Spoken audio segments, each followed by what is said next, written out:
دوسری جانب سرکار کی آمد مرحبا، دلدار کی آمد مرحبا، یہ صدائیں گلی محلوں کے ساتھ اب سمندری لہروں کے بیچ بھی گونج رہی ہیں۔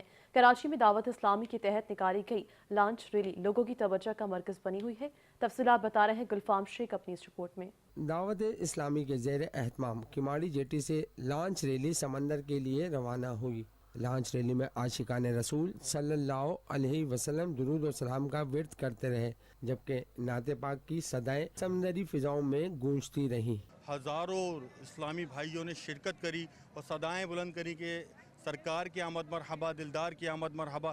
نبی پاک علیہ السلام کے جشن کا جو ولادت کا جو جشن ہے وہ آپ نے روڈوں پہ دیکھا ہوگا، گلیوں میں دیکھا ہوگا، میلادوں میں دیکھا ہوگا، لیکن جس طریقے سے سمندر کے اوپر چلتے ہوئے آج اسلامی بھائیوں نے جشن منایا، قابل دید تھا۔ اللہ تبارک و تعالیٰ تمام اسلامی بھائیوں کو خوب جزا عطا فرمائے۔ شجاعت علی عطاری نے کہا کہ آج خشکی کے ساتھ سمندری موجیں بھی آقا علیہ السلام کا جشن ولادت منا رہی ہیں۔ جیسا کہ ہم صحراؤں پہ آقا دو جہاں صلی اللہ علیہ وآلہ وسلم کا عرس نکالتے ہیں، ان کا میلاد کا دن بناتے ہیں، اسی طریقے سے آج ہم تیراکی میں سمندر میں بھی نبی پاک صلی اللہ علیہ وسلم کا خوشیوں سے دن منا رہے ہیں۔ اور ماشاءاللہ آپ دیکھ سکتے ہیں عوام الناس کا کتنا جو ہے نا خوشیوں سے ماشاءاللہ آئے ہوئے۔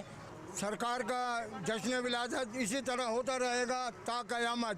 عاشقان رسول نے دنیا بھر کے مسلمانوں کو پیغام دیا کہ نبی کریم صلی اللہ علیہ وسلم کی تعلیمات پر عمل کر کر ہی اپنی آخرت سنواری جا سکتی ہے۔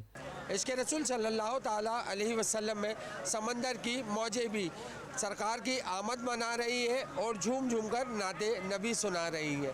گلفام شیخ، 5 نیوز کراچی۔